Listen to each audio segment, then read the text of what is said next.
Dans la première partie de cette série de 3 vidéos consacrées à la chute de l'Empire romain d'Occident, nous avons vu que le déclencheur de la crise a été la longue guerre civile qui déchire l'Empire au IIIe siècle.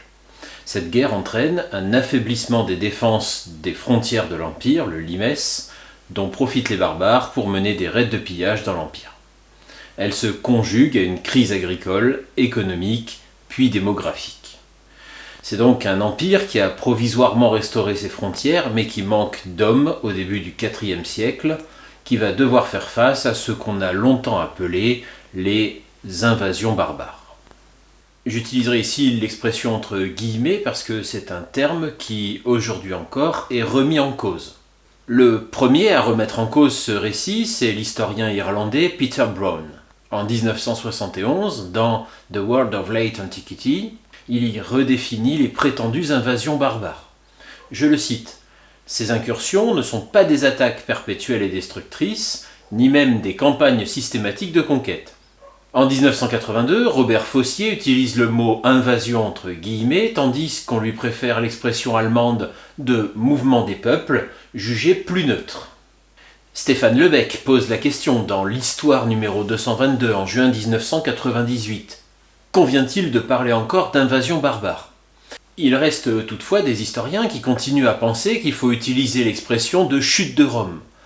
Ainsi, pour Brian Ward Perkins, qui publie La chute de Rome, fin d'une civilisation en 2005, l'effondrement a bien eu lieu.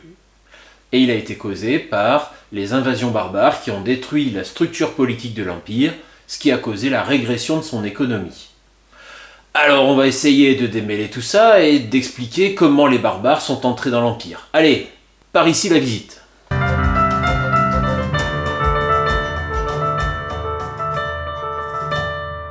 Parmi les réformes qui assurent, à la fin du IIIe et au début du IVe siècle, un répit à l'Empire romain face aux barbares, il y a le partage de la dignité impériale sous Dioclétien. Entre 293 et 313, le pouvoir est partagé entre 2 Augustes, l'un maître de l'Orient, l'autre de l'Occident, et 2 Césars délégués. Ce pouvoir à 4 est appelé la tétrarchie.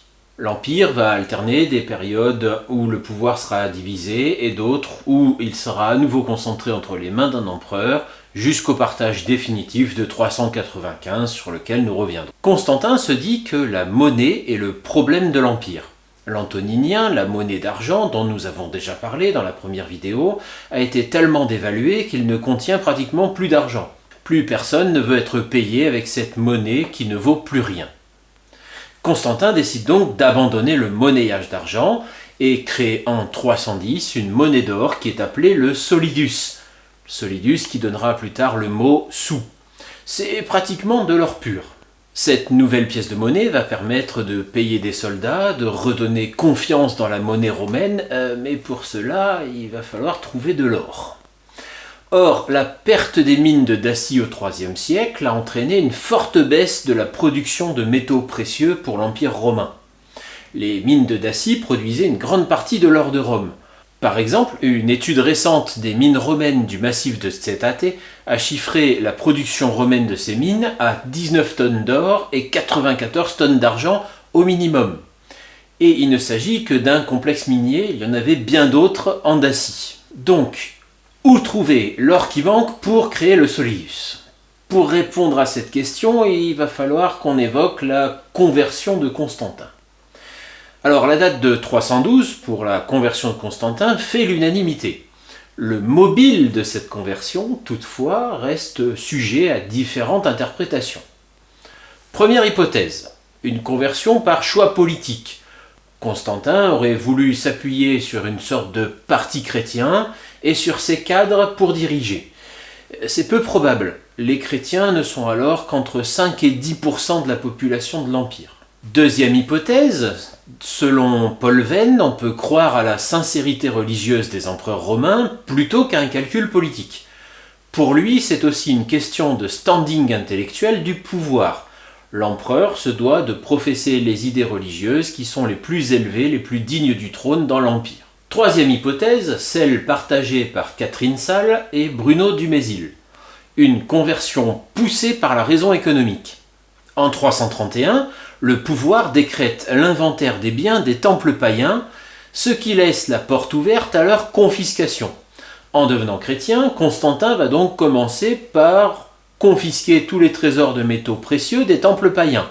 Les statues vont être fondues, les revêtements des temples qui étaient dorés vont l'être aussi pour faire le solidus. C'est cette hypothèse qui prévaut aujourd'hui. Avec cette nouvelle monnaie d'or, on va pouvoir acheter des soldats.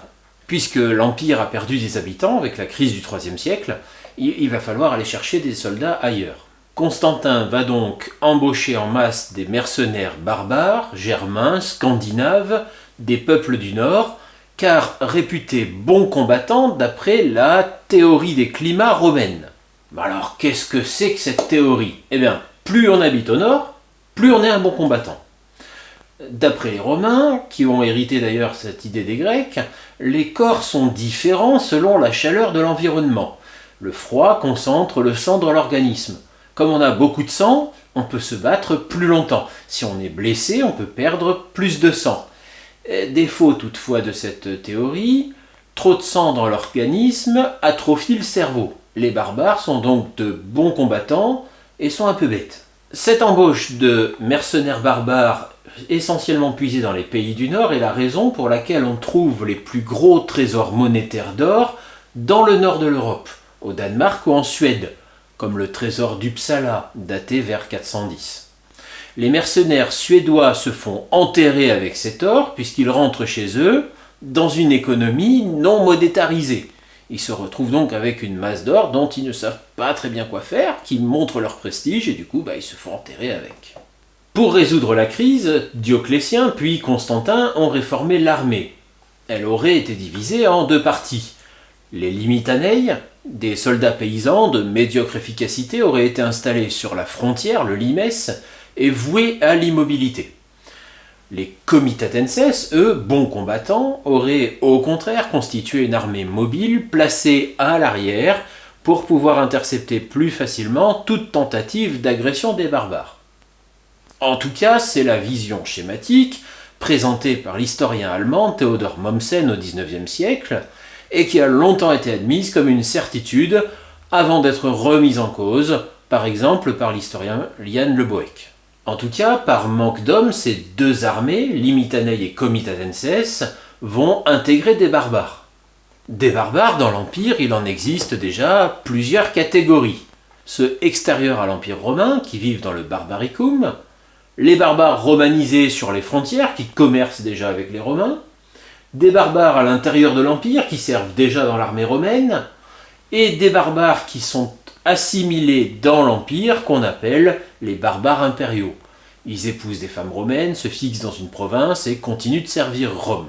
Dès le règne de Constantin, on trouve de plus en plus de cantonnements barbares dans les provinces. La plupart du temps, il s'agit de tribus vaincues à la guerre, qui ont été réduites en esclavage et que l'empereur décide d'installer dans une région dépeuplée pour y travailler les champs.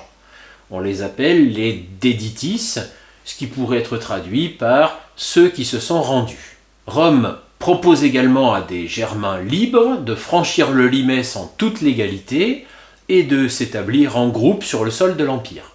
On appelle ces travailleurs immigrés les Lètes. Ils cultivent les terres, servent aussi de troupes d'appoint dans l'armée impériale. Ils sont romanisés.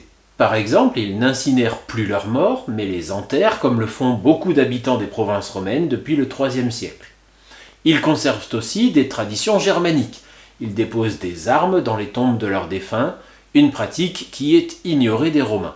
La situation au IVe siècle est différente de celle du IIIe siècle, quand les incursions barbares étaient la conséquence des guerres civiles, lorsque les différents prétendants à l'Empire dégarnissaient les frontières pour mener leurs troupes à l'assaut du pouvoir central.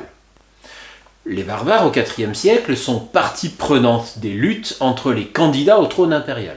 Quelques exemples. Après la proclamation de Julien comme Auguste, l'empereur Constance II encourage les Alamans à entrer en guerre contre lui. Seule la mort subite de Constance II en 361 évite une guerre civile dans laquelle les raids barbares auraient été intégrés à la stratégie des deux adversaires. Deuxième exemple, après la mort de Julien en 363, lors de sa campagne contre les Perses, son parent Procope s'appuie sur des Goths du Danube, les Tervinges, qui sont loyaux à la dynastie constantinienne pour tenter d'abattre le nouvel empereur Valentinien Ier. À partir des années 370, il existe dans les provinces romaines des groupes barbares agissant sous la direction de leur propre chef. On ne peut plus désormais parler de simples raids, puisque les groupes armés de barbares restent dans l'Empire. Il ne s'agit pas non plus d'une invasion ou d'une conquête, puisque les chefs de ces armées errantes cherchent avant tout à obtenir de l'empereur des revenus importants. Lors des tentatives d'usurpation lancées par des généraux romains, les chefs barbares se vendent au plus offrant. Arbogaste, par exemple, un général franc au service des Romains, élimine ainsi l'empereur d'Occident Valentinien II, puis le fait remplacer par Eugène. De son côté, l'empereur d'Orient Théodose embauche l'ego du général Gainas. Lors de la bataille de la rivière Froide en 394, les Francs affrontent les Goths pour le compte de deux empereurs romains concurrents. Les grandes migrations, plutôt que les grandes invasions, vont débuter avec l'arrivée des Huns vers 370. Qui sont les Huns et d'où viennent-ils d'abord? Dès le XIXe siècle, on avance une origine chinoise pour les Huns. En 1923, dans un article publié dans la Revue historique sur la place de l'Asie dans l'histoire du monde, l'historien Louis Alphen disait que les Huns étaient des conquérants asiatiques qui auraient menacé la Chine sous le nom de Yongnu. Ce peuple disparaît ensuite des annales chinoises vers 170. Dans un article publié dans la revue L'Histoire, collection en 2010, l'historien Stéphane Lebec réfute cette thèse et dit qu'il est aujourd'hui évident que les Huns d'Attila n'ont rien à voir avec les Yongnu. Les Huns paraissent aujourd'hui devoir être rapprochés d'une peuplade évoquée dans les sources chinoises des derniers siècles avant Jésus-Christ, les Kuen ou Kun, peut-être un mot turc signifiant les hommes, communément considérés comme des proto-turcs originaires des hauts plateaux situés entre le lac Baïkal et les montagnes de l'Altaï. Les Huns apparaissent dans les annales européennes en 370, plusieurs milliers de kilomètres plus loin, sur les bords de la mer Noire. Ils battent et absorbent les Alains et le conglomérat de leurs peuples satellites. Ce sont des peuples nomades, mais le nomadisme n'explique pas tout dans leur arrivée en Europe. Le nomadisme suppose le respect d'un cycle régulier, la recherche de pâturages d'été, puis le retour vers des pâturages d'hiver. Dans le cas des Huns, il ne s'agit plus d'un nomadisme naturel, le cycle est rompu.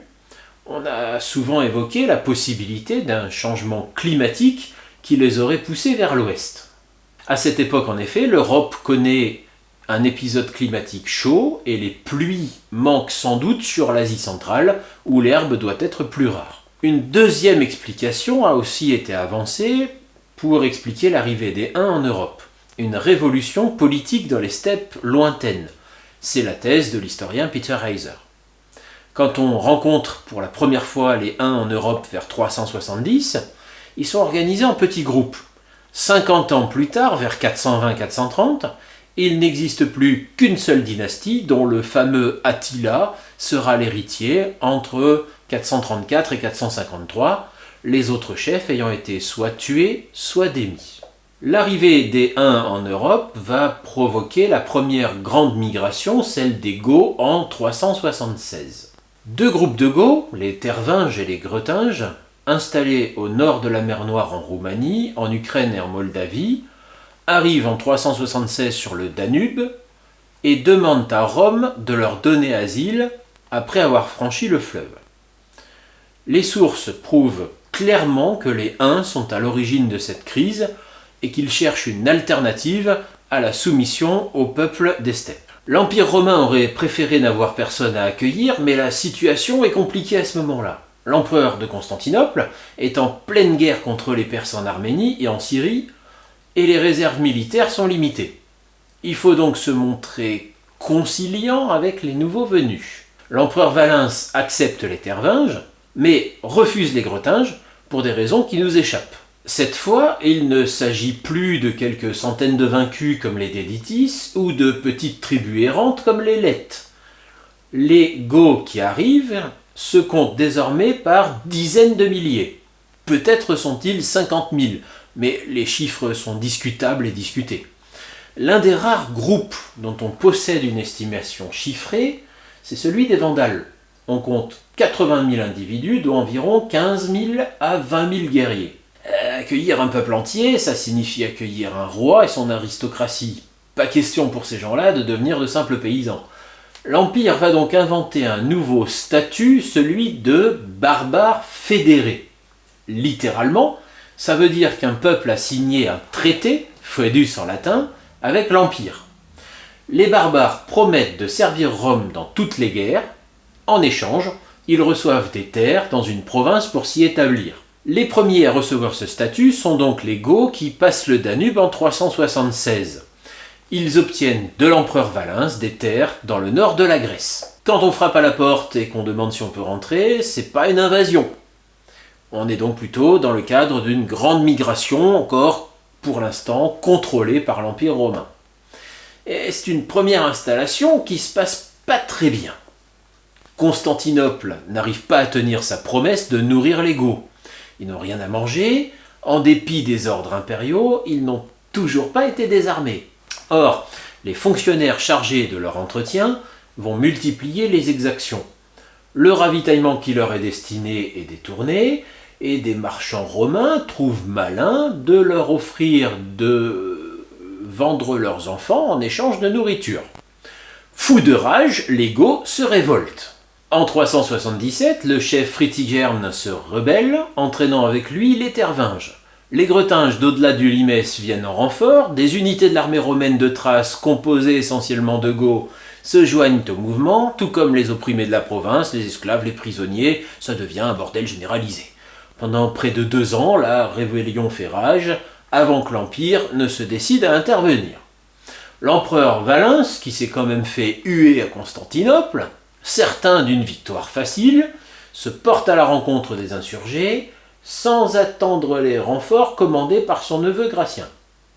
Une bataille s'engage à Andrinople, aujourd'hui Édirne, le 9 août 378. Elle va se terminer par un désastre militaire romain. La surprise est immense, y compris pour Fritigern, qui a tenté jusqu'au dernier moment de négocier. L'aile gauche de l'armée romaine a avancé trop loin et s'est trouvée encerclée par les Goths. Une fois la ligne de bataille rompue, l'infanterie s'est montrée incapable de manœuvrer, la déroute est totale puisque l'empereur Valens lui-même tombe dans la bataille sans qu'on parvienne à retrouver son corps. En une seule après-midi, les 2/3 de l'armée impériale ont été anéantis. L'Empire a sans doute mal évalué les forces en présence, 25 000 Goths ont affronté 15 000 Romains. Andrinople met fin au mythe d'une armée romaine invincible.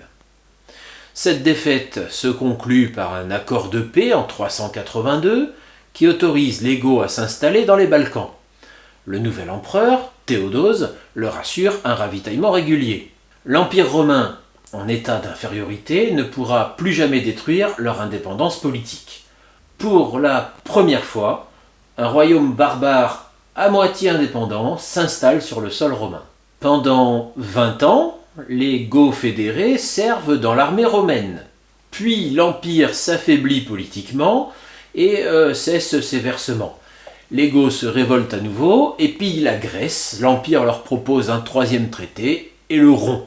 Théodose Ier meurt le 17 janvier 395. Ses 2 fils sont très jeunes, Honorius a 10 ans, Arcadius 17 ans. Mais ils portent déjà le titre d'Auguste, ce qui en fait officiellement des empereurs, même si le véritable pouvoir est géré en Occident par le général Stylicon et en Orient par le général Ruffin, préfet du prétoire. Ce n'est pas la première fois que l'Empire est partagé, rappelez-vous. Mais la rivalité des 2 dignitaires qui exploitent la situation pour s'enrichir au détriment de l'aristocratie impériale, et surtout l'hostilité entre Arcadius et Stylicon, contribue à séparer définitivement les 2 parties de l'Empire. À compter de cette date, même si l'unité formelle de l'Empire romain persiste, il y a désormais un Empire romain d'Orient et un Empire romain d'Occident. En 401, Alaric gagne l'Italie et assiège Milan. En 402, Stylicon bat 2 fois Alaric à Pollentia et Vérone, qui se replie en Dalmatie jusqu'en 407. Fin 405, fuyant les Huns, les Goths de Radagaise attaquent l'Italie. Stylicon, aidé par des Huns, des Alains et des Goths de Sarus, les bat en 406 à Fiesole et enrôle 12 000 Goths dans son armée. Il fait nommer Alaric, maître de la milice en Illyrie occidentale, pour s'en servir contre Constantinople, et lui promet 1000 livres d'or par an. Oui, c'est une situation un petit peu compliquée tout ça. Attendez la suite. Pour repousser Radagaise, Stylicon a dû dégarnir la frontière du Rhin. C'est la raison pour laquelle les Vandales, coalisés avec les Alains et les Suèves, et fuyant probablement les Huns, peuvent traverser le Rhin le 31 décembre 406, ou 405, les sources anciennes ne permettent pas de dater précisément cet événement. À partir du XVIIIe siècle, Edward Gibbon a affirmé à plusieurs reprises que les barbares auraient profité de la rigueur hivernale qui aurait fait geler le fleuve à la hauteur de Mayence, bien qu'aucune source ne nous renseigne sur ce détail. En réalité, ce poncif relève de l'image traditionnelle des barbares, qu'on voyait comme des guerriers redoutables, mais un peu bêtes, et donc inaptes à la navigation. Quoi qu'il en soit, le passage du fleuve marque un changement de la vision impériale du monde. Le Rhin cesse définitivement d'être vu comme la ligne de démarcation entre la civilisation romaine et le barbaricum. En conclusion, on assiste à un phénomène d'insertion et d'acculturation des barbares dans la société romaine plutôt qu'à une invasion, avec à la fin du IVe siècle des généraux comme Stylicon qui sont d'origine barbare. On peut donc parler d'un monde barbarisé volontairement par les Romains plutôt que d'une invasion barbare. Un processus accéléré par l'arrivée des Huns, avec une première installation d'un peuple entier dans les frontières de l'Empire, les Goths, mais une installation avec l'accord de Rome, demandé et obtenu. Et la création d'un statut nouveau, celui de fédéré, qui crée la possibilité pour les nouveaux venus d'exister dans l'Empire, mais indépendamment de celui-ci. On ne peut pas parler sérieusement d'invasion, parce qu'une invasion, c'est planifié, ce qui n'est pas le cas. Ça vise à conquérir un territoire, ce qui n'était pas non plus la volonté initiale des barbares. Rome a dû faire face à des migrations de peuples, ce qui est très différent. C'est enfin un empire partagé en 395, et dont la partie ouest essentiellement va recevoir des nouveaux peuples, dont l'entrée est facilitée par les troubles qui obligent à nouveau à dégarnir le Limès. La deuxième vague d'arrivée de 406 constitue autant de nouveaux peuples fédérés en perspective qui vont créer leur royaume au sein de l'Empire d'Occident, ce que nous verrons dans la troisième vidéo qui sera consacrée à la fin de l'Empire d'Occident. À bientôt.